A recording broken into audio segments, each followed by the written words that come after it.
Donc bonjour à tous, nous avons le plaisir de commencer cette table ronde Covid, ETP et cancer, retour d'expérience en direct. Déjà plus d'une centaine de participants connectés.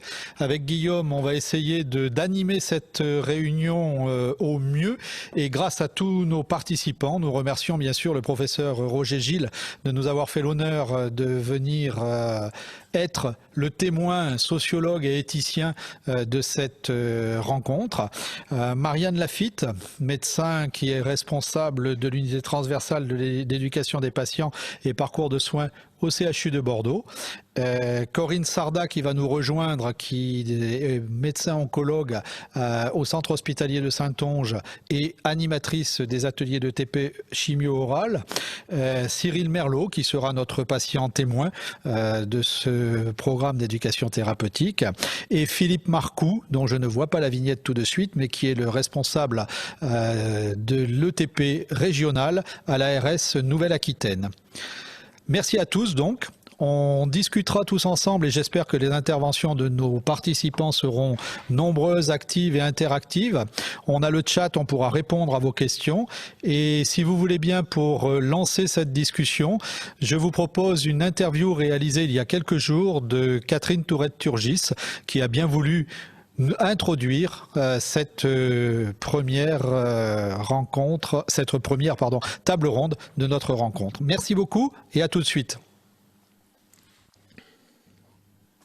Bonjour Catherine, on ne présente plus Catherine Tourette-Turgis, psychosociologue, enseignante-chercheuse à Sorbonne Université et auteure de nombreux ouvrages sur le vécu et l'apprentissage du travail à temps plein, comme tu dis, qui représente le fait de vivre avec une maladie chronique. Elle est surtout fondatrice de la première université des patients avec une originalité, la validation des acquis de l'expérience. Merci Catherine de nous accueillir et d'avoir accepté d'ouvrir notre table ronde Covid-19, ETP et cancer, retour d'expérience. En tout premier lieu, et puisqu'on parlait de formation à l'université des patients, est-ce que la pandémie a impacté la formation des patients ? Oui, nous avons été impactés immédiatement puisque nous avons dû faire ce qu'on appelle un confinement. Et on s'est aperçu en fait d'abord deux choses. Les étudiants, donc les étudiants patients d'emblée n'ont pas voulu perdre le lien et nous non plus. Et en plus, ils nous ont dit, vous savez, on peut aider parce que nous, on a déjà vécu des isolements, des formes de confinement, 3 semaines dans le cas de la greffe, etc. Donc, on s'est dit, on va continuer et on a maintenu jour pour jour, y compris les jurys, les mêmes rythmes d'enseignement. Donc, on a dû apprendre ensemble le maniement des outils, Teams, Zoom, WhatsApp. Ce qui était important, en fait, c'était de garder le lien, tout en continuant les apprentissages, mais le lien était largement aussi important que les apprentissages. D'accord, effectivement. Et alors, sur le vécu de la continuité des soins, est-ce qu'ils en ont parlé? Est-ce que ça a eu un impact? Parce que là, on a parlé formation, on a continué, mais les soins? Alors, pour les soins, bien entendu, on en a parlé parce qu'en plus, on a carrément des cours sur les parcours de soins.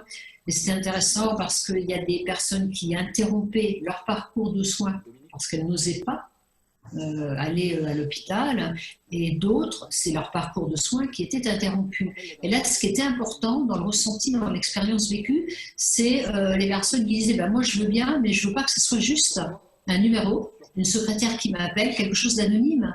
Ce que j'ai besoin, c'est de garder le contact, j'ai besoin de sentir que j'appartiens encore à cette équipe. Et ça, c'était vraiment mal vécu quand on recevait simplement vos soins sont reportés, on ne sait pas quand, etc.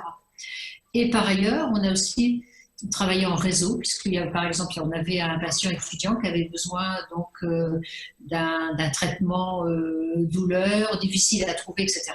Eh bien, on s'est arrangé. Les oncologues ont été super. Les oncologues donc, avec lesquels on travaille, ils ont continué à faire tout ce qu'ils pouvaient. Ils nous envoyaient des choses très régulièrement sur Covid et cancer, etc. Donc ça a été un moment très fort, un moment de solidarité, de partage d'émotions et vraiment une belle expérience d'éducation thérapeutique. Mais oui, effectivement, le lien en éducation thérapeutique et comment justement cette éducation thérapeutique a-t-elle été vécue? Est-ce que peut-être ont-ils exprimé un manque d'éducation thérapeutique parce que je suppose que beaucoup d'ateliers ont dû être, comme souvent, interrompus, voire même annulés. Comment vous avez fait? Donc nous, on est dans l'enseignement, donc on n'a pas forcément l'animation d'ateliers, mais ce qu'on sait, c'est qu'il y a des ateliers qui se sont tenus sous forme virtuelle.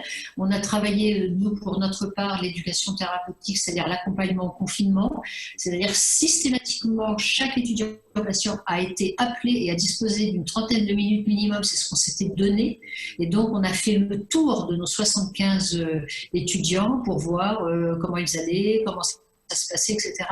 Donc on pourrait dire que c'était plutôt une forme d'accompagnement du confinement parce qu'il fallait aussi qu'on évite, puisque la population générale souffrait on avait des scores de 30% d'anxiété, dépression, de ce qu'on appelle les scores de détresse modérés dans la population générale, avec d'ailleurs 6% où ce sont des stress sévères. Donc notre question c'était, mais nous avons des publics en situation de vulnérabilité de par leur santé, de par leur isolement, de par le fait que quelquefois ils sont à la maison, ils ne travaillent pas, etc. Il ne faut donc pas qu'on oublie qu'il faut mettre en place un renforcement dans l'accompagnement individualisé et faire aussi qu'entre eux, parce qu'en fait entre eux, ils se sont beaucoup aidés, les groupes WhatsApp, les initiatives, etc. Donc ça, c'était vraiment important aussi de s'occuper de la santé psychique, physique, morale, globale de tous nos étudiants, patients. D'accord. Et donc, je suppose qu'au déconfinement, le baromètre a dû diminuer puisque c'est une pression en fait, mais que maintenant, qu'est-ce qui se passe? On est dans une espèce de rechute, comme tu le disais, vis-à-vis d'une sorte de maladie chronique. On est dans la même situation. Oui, alors d'ailleurs, les travaux que j'ai faits sont sur mon blog, mais tout cet aspect, ce qu'on appelle l'impact psychosocial, bon, d'abord, ce qui est complètement important, c'est de dire qu'il y a des gens qui ne sont pas encore déconfinés. C'est-à-dire que la sortie du déconfinement n'a pas été si simple que ça. C'est pas parce qu'il y a une date qu'on est déconfiné dans ses pratiques, dans sa prise de routine, dans sa santé psychique, mentale, dans s'en remettre. Et là, le fait qu'on retourne dans un deuxième confinement, dans les épidémies, ce qu'on appelle un relapse, c'est-à-dire une rechute, et là, c'est extrêmement difficile. Parce que c'est pas le premier où on est solidaire, où tous les soirs à 8 heures on applaudit les soignants. Là, tout d'un coup, on a échoué. Donc, du coup, on a des tentatives de blâme les uns des autres, d'auto-blâme. Peut-être j'aurais dû faire attention, peut-être on n'aurait pas dû faire ceci. On voit en plus que le deuxième impact du confinement, c'est un impact dramatique au niveau économique. Et donc là, on n'a pas, par exemple, le degré d'acceptation. Je crois qu'on était à 45% seulement d'acceptation récemment des nouvelles mesures de confinement. Donc une population qui a du mal à accepter, une population qui souffre et une perte de solidarité. Donc le deuxième confinement, il va falloir tenir du côté de tisser des liens sociaux, renforcer, s'encourager, que chacun puisse dire quelque chose de très agréable à tout le monde. D'ailleurs, si là vous êtes là aujourd'hui, voilà, moi j'ai envie de vous dire bravo, tenez le coup, comptons les uns sur les autres, soyons unis. C'est ça qui va être important, c'est que nous-mêmes, dans notre petite communauté d'éducation thérapeutique, eh bien nous aussi on a besoin de soutien. Merci beaucoup. Ce qui veut dire que, est-ce qu'on va apprendre un petit peu de cette situation? Est-ce qu'on va faire autrement la vie d'après, comme on avait dit au premier confinement? Alors l'être humain a ceci de merveilleux, c'est qu'il apprend toujours. Donc il apprend de ses expériences. Maintenant, s'il y a des choses à apprendre, on n'a quand même pas envie toujours d'apprendre, à s'ajuster, à accepter, à se résigner. Donc l'idée, c'est de voir quels seraient les apprentissages mobilisateurs qui nous grandissent, qui nous aident dans ce moment-là, je crois, tous que nous traversons ensemble. personnes concernées, personnes indirectement concernées, les vacances de Noël qui vont être bientôt là, donc des moments affectifs de lien avec les enfants, avec la famille, les personnes beaucoup plus âgées qui ne savent pas encore si elles auront des visites. Donc, soyons intergénérationnels, je crois que ça va être complètement important aussi. Et puis, faisons ce que nous pouvons en étant ouverts, bienveillants et pleins d'espoir. Même une petite fleur d'espoir, c'est important. Ah, je pense que c'est une note d'espoir, effectivement, sur laquelle on va peut-être conclure cet entretien. Merci beaucoup, Catherine, de nous avoir consacré un peu de ton temps précieux. Nous t'en sommes très grés. Et puis maintenant, on va passer la parole à nos intervenants en direct. Merci, Catherine. À très bientôt. Merci. Corinne est arrivée. Donc nous reprenons le direct effectivement avec cette note d'espoir d'apprendre toujours et de faire du lien intergénérationnel. Ce lien justement, Marianne, est-ce que la rupture des parcours a été sensible? Est-ce qu'on a un retour d'expérience sur ce qui s'est passé en Nouvelle-Aquitaine? Je pense qu'on a tous beaucoup de retours d'expérience à faire. Moi, ce que j'ai essayé de faire, je vais vous proposer peut-être une situation clinique parce que ça va nous permettre de discuter. Je suis cardiologue, j'ai 50 ans. J'ai pensé en mars, quand on nous a annoncé le confinement, que comme beaucoup, j'étais pas assez vieille pour rester derrière, donc j'irai en première ligne. Je me suis dit que j'irais peut-être aider en réanimation si besoin. Et puis on a eu la chance, le premier confinement, on n'a pas eu besoin de tous monter en première ligne. Mais de toute façon, début mars, dès qu'on nous a annoncé une submersion, une vague qui allait démobiliser tout le monde, je me suis dit que moi, si je montais en première ligne, ce serait uniquement en cas de nécessité absolue. Et que surtout, si moi, je n'avais pas à monter en première ligne, alors mes équipes, ETP, UTEP, ne monteraient pas en première ligne non plus. Donc la première réaction, ça a été de ne pas bouger, de ne pas déstructurer les équipes.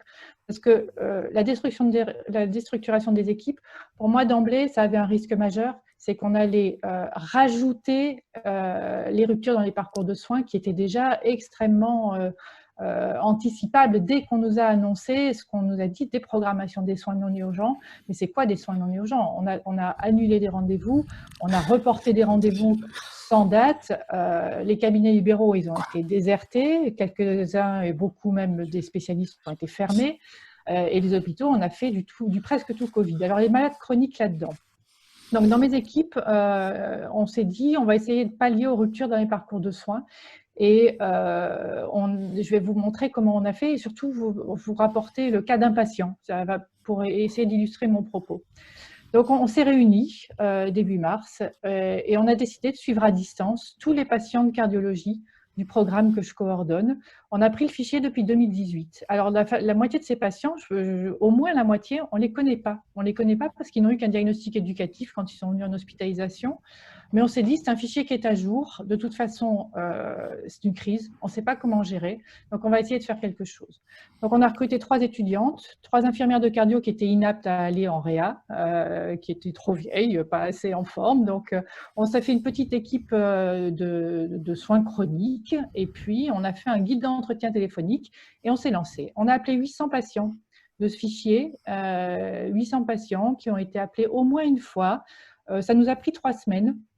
L'appelant, tracer les appels, les classer va bien ou bien à suivre sans problème médical particulier, ou bien problème médical et il me demandait une téléconsultation. Et je rappelais ces patients. Alors, je vous raconte l'histoire de monsieur N, qui a 58 ans, qui habite en région de Périgueux, qui a été opéré il y a 1 an d'un remplacement de valve aortique chez nous. C'est comme ça qu'il a eu un diagnostic éducatif. Il n'y a pas eu de suivi au CHU depuis, donc on n'a rien dans son dossier. Et le premier appel est fait par l'aide-soignante, Julie, qui fait tous les diagnostics éducatifs post-opératoires. Elle trouve un patient qui est peu loquace, qui signale une petite toux, une petite fièvre, un questionnaire Covid qui n'est pas très parlant. Et Julie, elle ne sait pas trop, elle me demande une téléconsultation. Le patient ne la refuse pas. Je l'appelle le lendemain. Il n'est pas très accueillant. Il parle peu, il est tendu, il est résistant, il ne me connaît pas, je ne le connais pas. Je fais ce que je n'avais jamais fait jusque-là, une téléconsultation cardio chez un patient que je ne connais pas, par téléphone, puisqu'il n'a pas Internet, donc on n'a même pas la possibilité de se voir. Je recueille des symptômes, Le tableau est frustre. Je lui demande s'il a vu son médecin traitant récemment. Il me dit que oui, le mois dernier. Je lui propose de le revoir, de revoir son médecin traitant, mais il me dit qu'il ne répond pas à ses appels téléphoniques et que le cabinet semble fermé. Je lui propose donc de le suivre dans une semaine. Il accepte. Au deuxième appel, je suis en retard. Et il est contrarié. D'ailleurs, il m'envoie un mail pour me dire qu'il attendait mon appel et que je ne suis pas venue à l'heure dite. Alors, je me prends comme un signe. Il formule une demande de soins. Je me dis que ça va aller aujourd'hui. Effectivement, il résiste moins, il s'apaise. Nous reprenons l'évolution de sa fièvre. Il n'y a pas de signe de Covid, mais un tableau que je commence à entrevoir inflammatoire ou septique. Et puis, j'ai toujours en arrière-fond qu'il a été opéré il y a 1 an d'une valve aortique. Ce qui commence à être un peu embêtant. Il commence à se détendre, il collabore, je prends mon temps. Il me dit qu'il a vu sur sa prise de sang des paramètres anormaux. Je lui demande s'il serait d'accord pour la prendre en photo. Donc, on fait comme on peut. Il m'envoie ses résultats biologiques par mail, la photo en tout cas de ce qu'il a pris. Et il souhaite que je le rappelle une semaine plus tard. Je me dis bingo, ce monsieur il était en rupture de soins dans son parcours bien avant le confinement finalement, et que nous sommes peut-être en train de remettre en place une alliance thérapeutique sans même nous voir. Il commence à me livrer quelques souffrances, un isolement sévère qui date d'avant, un traitement psychotrope, un soulagement par l'alcool. On commence à prendre un petit peu de temps à discuter. Il m'envoie la photo de sa dernière ordonnance, je lui en envoie une autre pour faire un contrôle biologique et le lendemain, ses résultats, il me les envoie tout de suite avec un syndrome inflammatoire très élevé.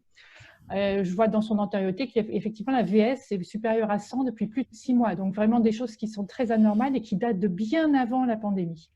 Il a des sueurs nocturnes, une asthénie, un appétit très moyen. Voilà, clairement je suis bloquée. Le distanciel ne va pas suffire. Je lui propose une hospitalisation, mais où? Pas où je suis. Nous, on a des lits non-Covid qui sont très limités, des services fermés. J'ose lui proposer d'aller à Périgueux. En lui précisant que ce sont des collègues que nous connaissons bien, que je peux appeler et que je ne veux pas le laisser sans soin. Je lui dis, je pense qu'il ne faut pas attendre la fin du confinement pour lui faire les examens. Il accepte, il me fait confiance.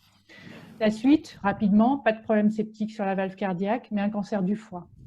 Monsieur N m'envoie un email à sa sortie de Périgueux et je vous le lis. Docteur Lafitte, j'étais tout seul et je pensais que rien ne se passerait pendant le confinement. Quelle n'a pas été ma surprise d'être convoquée à Périgueux le lendemain même de votre appel. Vous m'avez permis de me battre contre ce cancer. Sans vous, j'aurais perdu un temps précieux et peut-être la chance d'avoir un traitement. Merci. Alors la suite, c'est que j'ai eu l'occasion de le voir. Je suis allée me présenter à lui en lui ayant demandé son autorisation. Quand il est venu au CHU, il a eu une chimio-embolisation à 2 reprises. Donc on a pu s'entrevoir et mettre des visages, même derrière les masques, au moins pour que cette alliance il puisse en faire quelque chose. Et évidemment, maintenant, c'est pas moi qui le suis. Alors, quels enseignements je tire de cette histoire, en tout cas pour ce qui est de notre sujet? Que l'ETP est intégré dans un parcours de soins et qu'on l'oublie trop souvent. Ce monsieur, il n'est pas venu en ETP, il n'a pas eu d'atelier, mais il était dans notre fichier parce que les patients opérés, ils ont un diagnostic éducatif. Et l'ETP, ça permet certes à certains patients de gagner en autonomie, et tant mieux, on peut faciliter des apprentissages. Quand on est en réseau, ça permet d'organiser encore plus de réseaux, ça c'est très bien. Mais je pense qu'il faut aussi regarder l'ETP du point de vue des équipes qui sont les plus à même de coordonner des parcours, et en particulier ces parcours qui sont complexes, et surtout donc de limiter les ruptures dans les parcours de soins. Les objectifs éducatifs, c'est une chose, mais renforcer la coordination des parcours de soins par les équipes ETP, ça me paraît encore plus important, ou au moins tout aussi important, que ce soit en ville ou à l'hôpital. Deuxième enseignement, c'est que la formation des équipes éducatives, c'est au cœur de l'efficacité de ces interventions chez les patients les plus difficiles à suivre. Certes, on met toute notre énergie dans la qualité des ateliers, on fait des conducteurs, on rédige des beaux programmes, mais il faut retenir que c'est la posture éducative de tous les acteurs de ce télésuivi qui a permis de rattraper un malade qui était isolé, dont le suivi par le médecin traitant bien avant le confinement n'avait pas permis d'aller au bout de son bilan pour plein de raisons qu'on n'a pas analysées, qui ne sont pas forcément dues à son médecin d'ailleurs. Et c'est loin d'être rare parce que beaucoup de patients en souffrance ou en difficulté échappent à un parcours bien coordonné. Donc là, il faut retenir que même à distance, sans se connaître, c'est l'alliance thérapeutique qui a été déterminante et que les équipes éducatives bien formées savent stimuler une bonne alliance thérapeutique. Le troisième enseignement, c'est que la pandémie a souvent déstructuré les équipes ETP.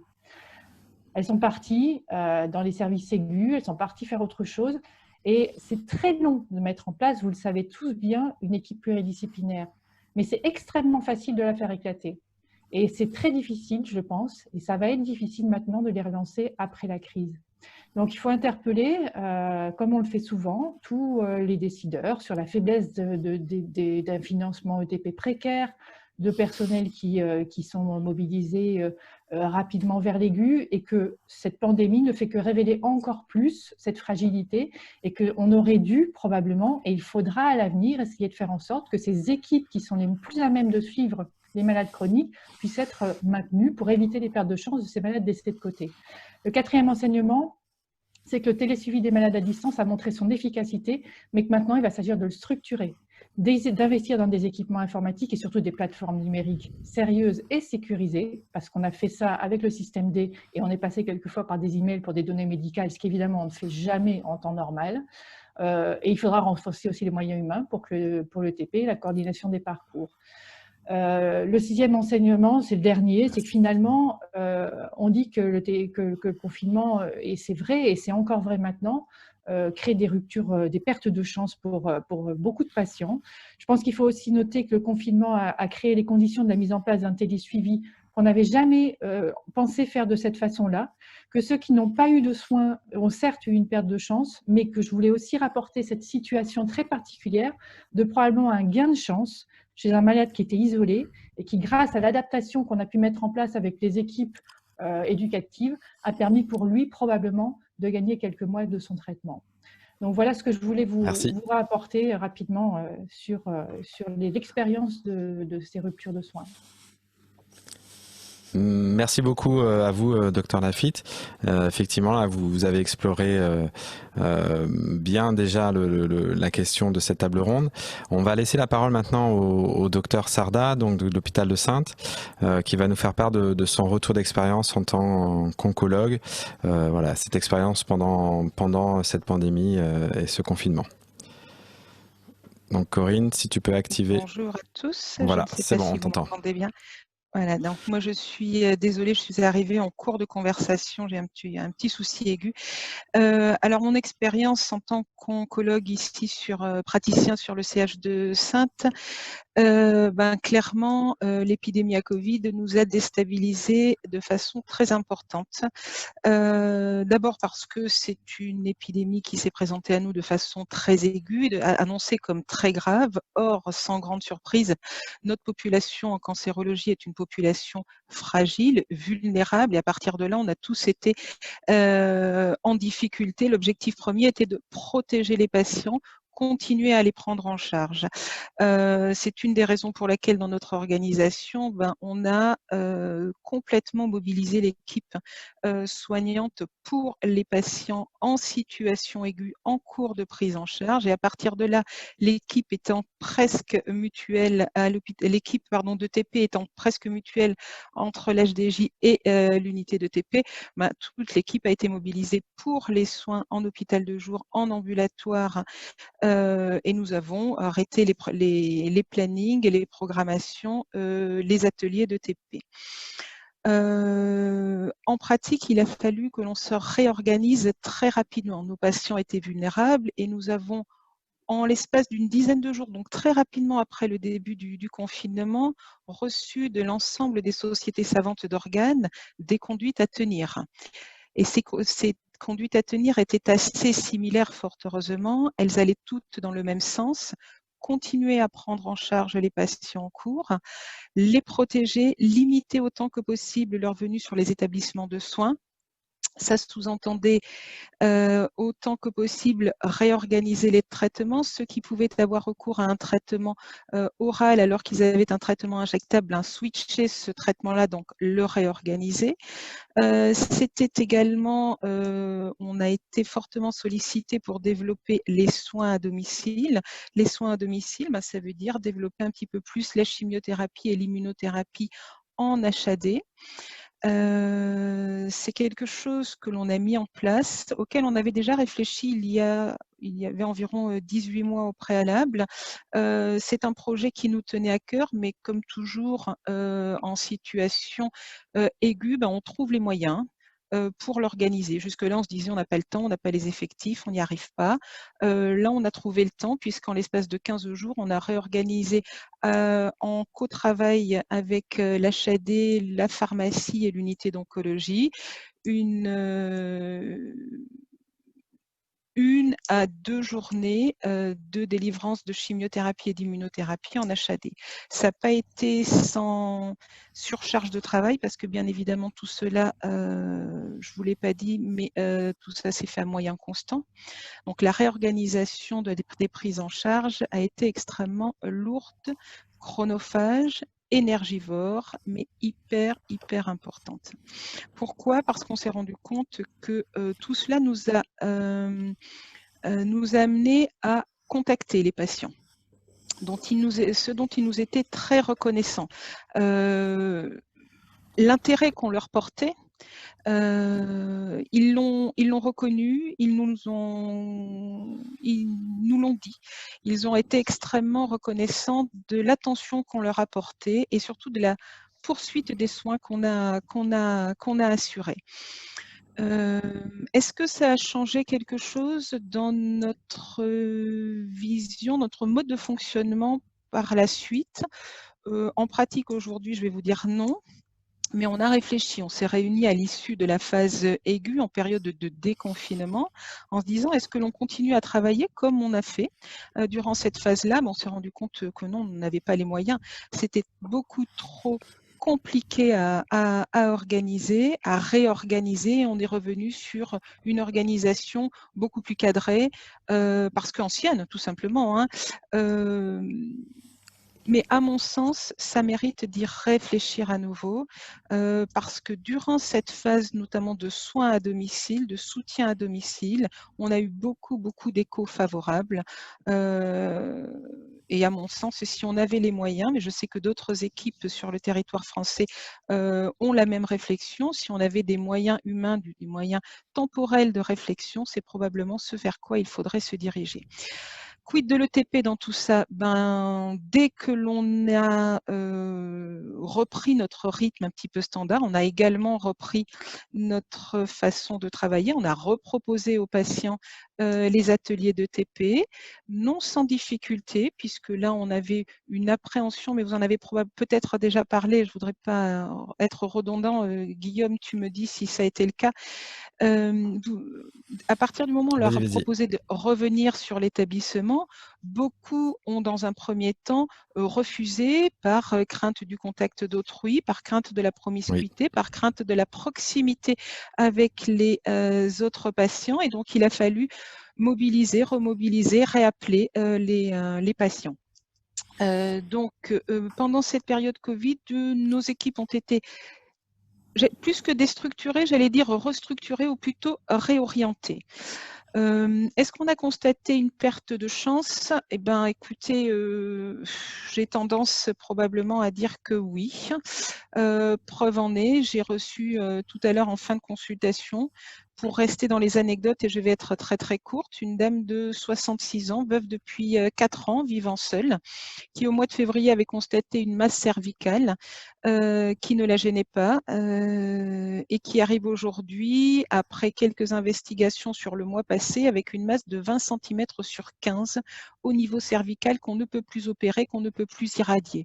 Cette dame, quand je lui ai posé la question, pourquoi est-ce que vous n'avez pas consulté dès février, elle m'a dit c'était le Covid, donc je me suis dit qu'il y avait des choses probablement plus importantes et plus graves que moi.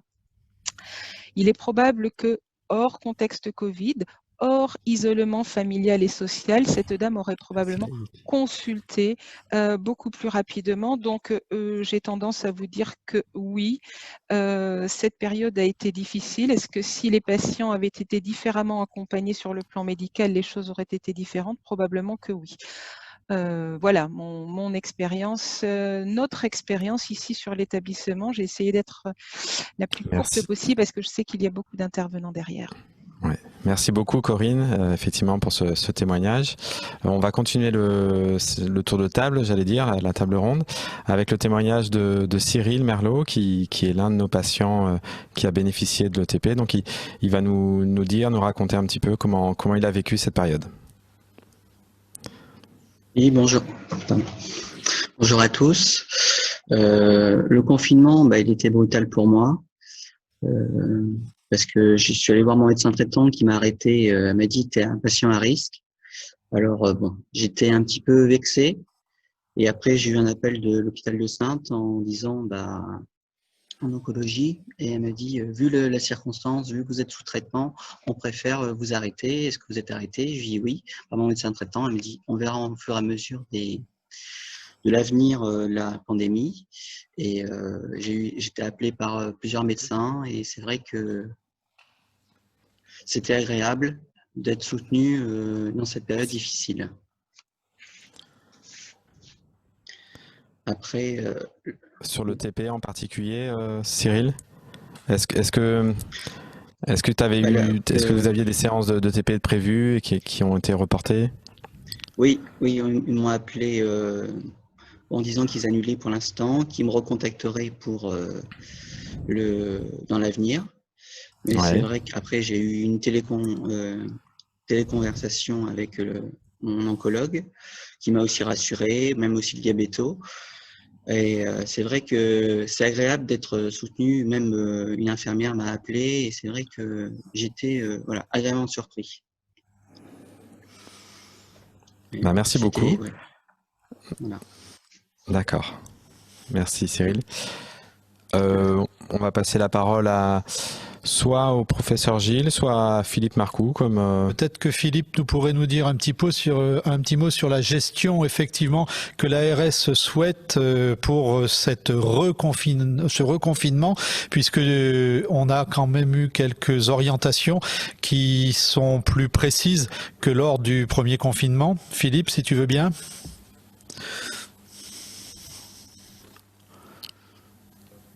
Oui, je veux bien, merci Dominique. Bonjour à tous, même si il y a des têtes connues, mais il y a beaucoup de gens qui malheureusement ne sont pas équipés apparemment, donc on ne voit pas tout le monde, ce qui est un peu dommage, mais bon. Ça montre aussi que les solutions technologiques, elles ne sont pas encore accessibles à tous en termes de matériel, même si effectivement, c'est des pistes prometteuses pour l'avenir. Alors concernant chronologiquement, ce qui s'est passé quand la crise a démarré au premier confinement, la première consigne que j'ai fait passer au nom de l'ARS Nouvelle-Aquitaine, c'était de stopper les programmes parce qu'on pensait que toute l'activité allait être réorientée sur les cellules de crise Covid. Puis très rapidement, j'ai pris la tâche d'un certain nombre de partenaires, de soignants, dont un certain nombre sont ici autour de la table et se reconnaîtront, et je les remercie encore. Ils m'ont fait part de leur expérience et très rapidement de leur inquiétude sur le suivi des soins et sur les ruptures de parcours et les pertes de chance.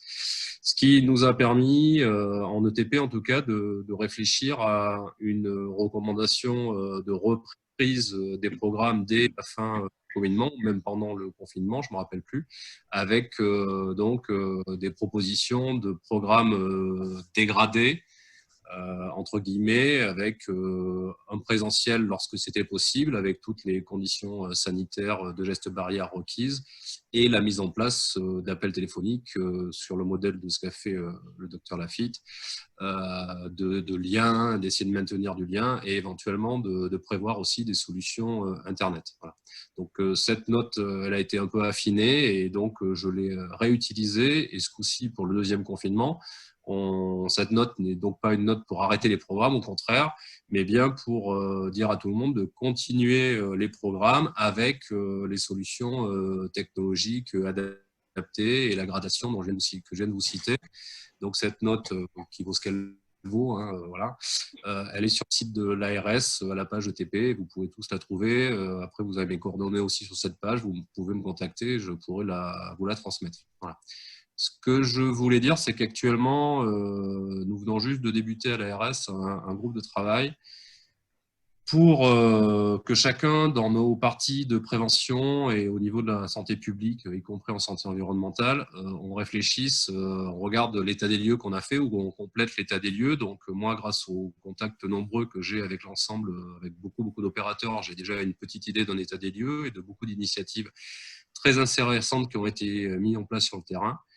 Et donc, je vais essayer de compléter cet état des lieux et d'ici décembre, proposer un ma direction pour l'éducation thérapeutique du patient un plan de prévention un peu spécifique pour 2021 qui donc orientera les programmes. Je vais reprendre la note que j'ai déjà fait, c'est sûr, mais je voudrais, alors je ne peux pas vous le promettre tout de suite parce que je ne sais pas encore si ça va aller jusqu'au bout, mais ce que je souhaiterais, c'est d'ouvrir dans la campagne budgétaire 2021 des possibilités de financement spécifiques pour des projets que vous pourriez me présenter d'ores et déjà sous forme de mail avec une petite synthèse, et puis ensuite on verra si on va plus loin, pour justement rebondir sur cette crise, remonter des choses que je viens de exemple de ce qu'a dit le docteur Lafitte sur le manque de statut, de stabilité et de fiabilisation des équipes de prévention, qui malheureusement reste toujours un petit peu le parent pauvre et se retrouve dégradé ou des équipes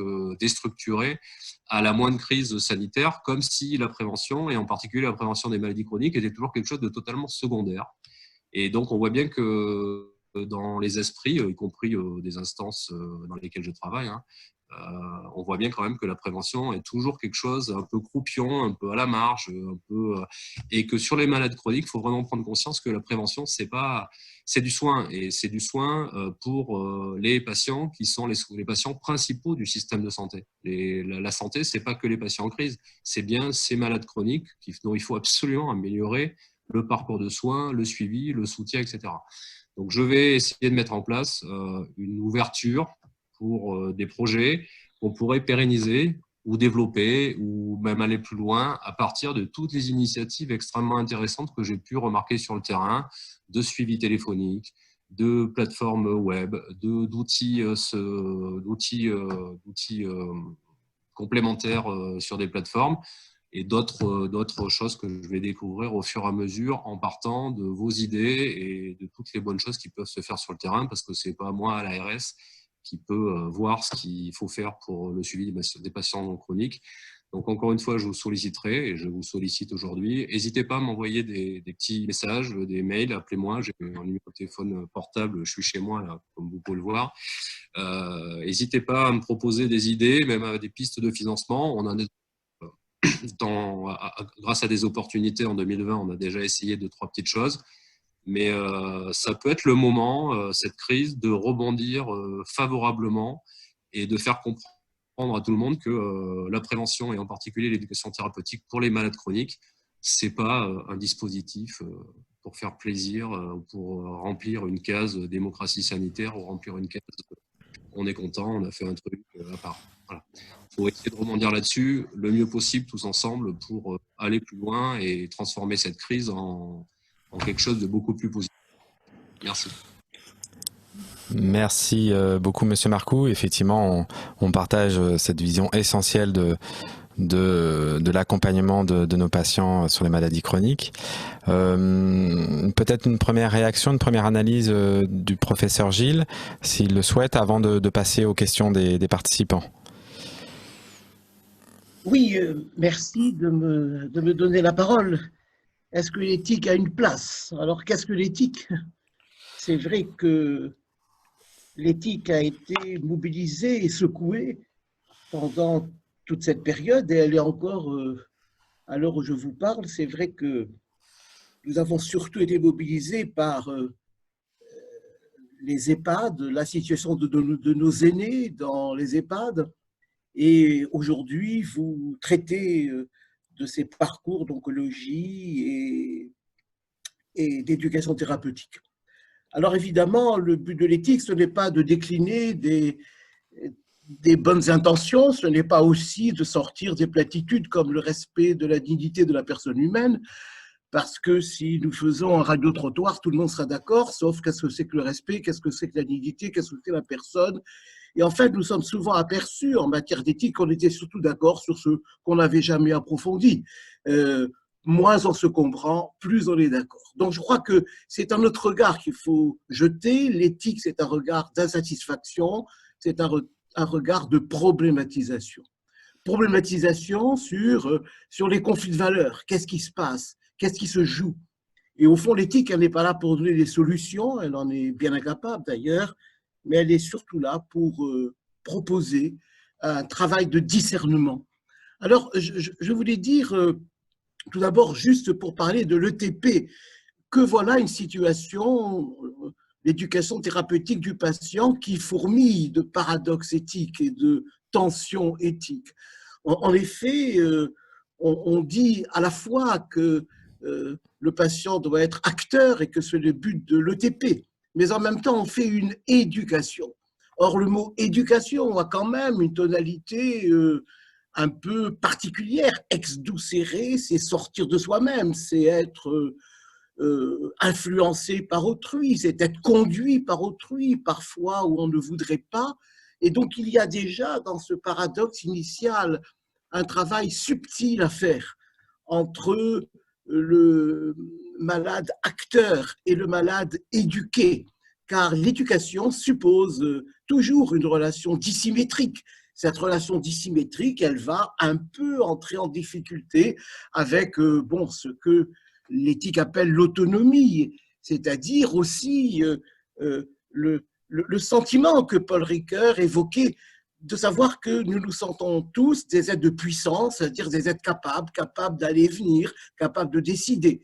C'est cette notion d'agentivité, être auteur de ses actes, et que la maladie frappe l'être humain précisément dans ces capacités-là. Alors il y a effectivement dans l'ETP un défi qui est lancé et qui est de rendre cette tension supportable. Être acteur ou aider à devenir acteur, parce que effectivement la situation de baisse de puissance, de baisse de pouvoir, de baisse d'agentivité entraîne très vite des sensations de mésestime de soi, et il n'y a pas non plus d'éthique sans psychologie de la relation humaine, alors bien entendu qu'il s'agit de deux points très restreints. Seulement, il faut glisser très vite sur cet aspect-là et à travers ce que j'ai entendu brièvement, nous replonger dans la réalité du Covid et de ce que le Covid a permis de constater. Je crois que le point le plus important, et d'ailleurs il ressort de tout ce que j'ai entendu cet après-midi et de vos témoignages dont je vous remercie, c'est le mot d'isolement. Je voudrais qu'on se rende compte de l'importance et du poids de ce mot, l'isolement comme rupture de lien. Mais cet isolement, là encore, n'est pas qu'un ornement comportemental. C'est beau de prêcher une société inclusive et il faut... Bon, l'isolement, il faut le voir dans sa réalité. Et la réalité de l'isolement, c'est pour, par ailleurs, l'homme de neurosciences et neuropsychiatre que je suis, une réalité authentique. C'est que nous savons que les techniques d'imagerie cérébrale ont montré que les situations d'isolement activent les mêmes zones cérébrales que les douleurs physiques. Je répète bien que les douleurs physiques, à l'heure où nous sentons encore des segmentations curieuses entre les douleurs morales, les douleurs physiques, les souffrances, tout cela est confondu, je dis et je répète que les sensations d'isolement, celles qu'ont vécues les aînés dans nos EHPAD, en raison du confinement, en raison de mesures parfois hyper sécuritaires, eh bien, les malades dont vous parlez, eh bien, je constate aujourd'hui qu'ils les ont aussi vécues. L'isolement est une douleur et cette douleur vécue s'appelle effectivement une souffrance. Donc, on sent effectivement l'exigence éthique qu'il y a à traiter cette manifestation de souffrance par ce qu'on peut appeler un accompagnement. Et on a pu constater, car de certains malheurs peuvent naître des biens, on a pu constater l'importance de la relation de parole. Nous l'avons entendu avec tout à l'heure, avec les communications téléphoniques, je pense que c'était Madame Lafitte, à 800 personnes heureuses d'être entendues. Oui, notre société technique, à travers le Covid, a redécouvert par le manque et par le négatif ce supplément dont elle a toujours besoin, qui est cette relation de parole. Alors bien sûr, la visio, la vidéo, les visages, tout cela peut s'ajouter à l'université quand nous avons des webinaires avec 300 étudiants. Heureusement, nous ne les voyons pas parce qu'on verrait que des tout petits timbres sur un écran. Mais à travers la parole, l'être humain passe et se dit, et évidemment, l'image ajoute à cela un confort. Alors le tout, évidemment, dans l'État républicain, c'est de savoir que tout le monde ne peut pas manipuler aisément, que tout le monde n'est pas équipé. Nous le voyons avec des écrans qui ne peuvent pas toujours s'allumer, avec les bandes passantes. Alors que dire quand il y a des handicaps physiques ou cognitifs qui ne permettent pas d'accéder à ces manipulations. Mais enfin, ce point est un point extrêmement important. Je voudrais aussi mettre l'accent d'un enseignement très important du Covid. Et je pense que c'est une réflexion que nous avons menée à l'espace régional de réflexion éthique, en lien d'ailleurs avec nos autorités, et notamment avec l'Agence régionale de santé et tout particulièrement la Direction générale des soins et de l'autonomie, dont nous sommes effectivement très proches, parce que il y a vraiment de quoi méditer. Que se passe-t-il en effet dans une situation comme celle-là? Dans une situation comme celle-là, il y a obligatoirement une manifestation du biopouvoir. Le biopouvoir, ça n'est pas le pouvoir sanitaire. Monsieur Delfrécy a raison de le souligner. Non, c'est le pouvoir politique qui, bien sûr, a la charge de la santé des citoyens. Et la charge de la santé des citoyens, elle se vit essentiellement en termes de vie biologique. C'est-à-dire, il faut sauver des vies, il ne faut pas encombrer les hôpitaux.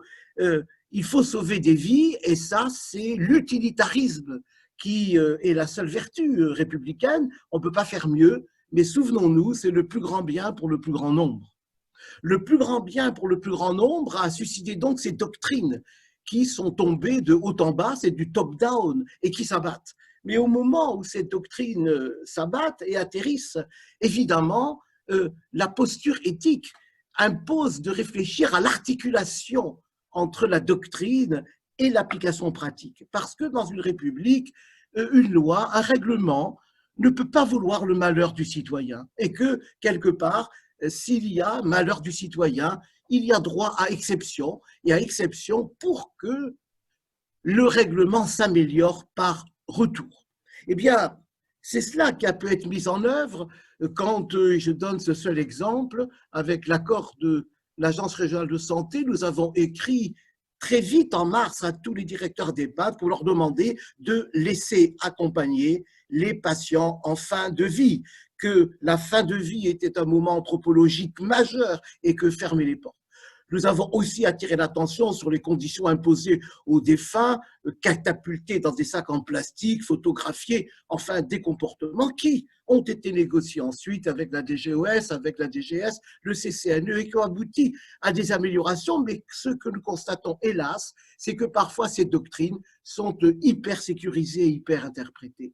Donc je pense que l'adaptation des doctrines, et il est vrai que les décisions prises ont été des décisions stratégiques alors qu'on était prêt à rien et qui ont pu être excessives. Par exemple, tout déprogrammer, les malades en ont souffert. Mais que pouvons-nous faire sinon corriger très vite, mais à condition effectivement de ne pas avoir qu'une vision technique de l'organisation, qu'une vision numérique, numérique au sens évidemment des nombres et pas au sens de l'ordinateur, qu'une vision numérique. Des lits et de leur répartition. Et je crois que ça va être un très grand enseignement. Comment aujourd'hui articuler le top-down, c'est-à-dire ce qui tombe d'en haut, et leur déclinaison. Comment faire en sorte que les mesures qui sont prises puissent être appropriées par les citoyens. Nous voyons actuellement qu'il y a dans notre société un climat que j'appellerais dysphorique. La dysphorie sociétale, c'est ce mélange, c'est le contraire de l'euphorie, c'est ce malaise, ce malconfort, cette irritabilité, cette contestation, cette légère révolte, ce sentiment discriminatoire, d'injustice, pourquoi ceci, pas cela. Et je me suis rendu compte, évidemment, que ça n'était pas spécifiquement français, rassurons-nous. Aux États-Unis, il se passe les mêmes choses. Et ce qui est demandé de plus en plus aux citoyens, c'est que les mesures qui tombent soient des mesures travaillées sur le plan scientifique et que les arguments soient donnés aux citoyens. Les citoyens sont capables de penser. En effet, Aujourd'hui, nous allons attendre les prochaines consignes. Mais ce que nous voulons, c'est quels sont les travaux scientifiques qui ont montré que les restaurants pouvaient poser problème, par exemple. Eh bien, ils existent. Mais qui les dit? Qui donne les références bibliographiques? Il faut enfin être des citoyens capables de penser et pas des enfants qui ne font qu'obéir ou qui essaient d'adapter comme ils le peuvent. Et je pense que cette fin est générale. Le New York Times a fait récemment un très beau papier sur ce sujet et on peut en trouver l'équivalent dans ce désir qu'on a en France parce qu'effectivement, d'en savoir plus, sur quoi prenez-vous vos décisions? Et on s'aperçoit alors, on retourne à la relation de parole que pour les semaines ou les mois qui nous attendent, il faudra plus que jamais amplifier ces explications pour que les citoyens puissent se les approprier, éventuellement les contester, mais là, la contestation, qui ne serait pas une contestation stérile, serait, je crois, un beau risque à courir. Voilà un premier mouvement, mais ça peut être le dernier. Il y a tant de choses à dire, tant de choses à faire, et l'éthique est si souvent absente parce qu'on ne sait pas très bien le rôle qu'elle peut avoir. Je voulais juste citer un petit témoignage. Il y a 2 mois, un établissement de jeunes handicapés, son directeur nous a appelés et ils ont été frappés par le Covid en mars. En Nouvelle-Aquitaine, bon, quelque part, c'est très grand, donc on ne peut pas savoir où, très fortement, très fortement. Et les établissements médico-sociaux sont dans des situations terribles. Dans les EHPAD, il y a encore un médecin co, il y a des infirmières. Dans les EMS, il n'y a pas de médecin co. Il y a 70 ou 80 handicapés, il y a plusieurs médecins qui interviennent, il n'y a pas d'infirmières, sinon quelques heures par semaine. Ils ont été frappés des éducateurs spécialisés, des médico-sociaux, des pros du médico-social. Ils ont été obligés d'enfermer ces personnes handicapées atteintes par le Covid, qui ont frappé. Vous pouvez imaginer ce qui s'est passé. Et au sortir de tout ça, ils ont appelé l'espace éthique. On a été très émus de cette capacité en souffrance de réaliser la place que peut avoir l'éthique. Et ce directeur nous a dit, écoutez, voilà, on aimerait reparler avec votre groupe, parce que, mais est-ce qu'on s'adresse bien là où il faut? Parce qu'au fond, vous savez, l'aide psychologique, nous l'avons à la maison, nous avons une psychologue, elle fait un excellent travail. Mais ce dont nous avons besoin, c'est de comprendre ce qui s'est passé sur un plan éthique. Qu'est-ce qu'on aurait pu faire, qu'est-ce qu'on aurait pu pas faire. Voilà, c'est cette capacité de remise en question qu'appelle l'éthique, vous comprenez? Il faut enfin la faire entrer dans toutes les pratiques. Il faut la faire entrer dans toutes nos pensées. C'est la condition essentielle d'une humanisation des soins. Merci Monsieur Gilles. Effectivement, l'adaptation est une qualité première de l'éducation thérapeutique. Et si le citoyen doit être capable de penser, le malade aussi. Et je crois qu'effectivement, on a besoin, comme tous nos intervenants l'ont dit, de prendre soin, de continuer et de conserver, voire de restaurer le lien, le fameux aller vers que notre ARS a essayé de promouvoir, malgré les délocalisations. Si effectivement la salle a quelques questions, on a eu 2 réactions. La difficulté entre la tension qui existe entre une attitude de prévention et l'accompagnement, et aussi une réflexion sur ce qu'on pourrait appeler les soins de support, la coiffure en particulier, qui sont des soins qui la plupart du temps font partie des soins, mais ne sont plus jugés comme essentiels en période de pandémie, et qui sont pourtant des moyens de restaurer, de maintenir le lien.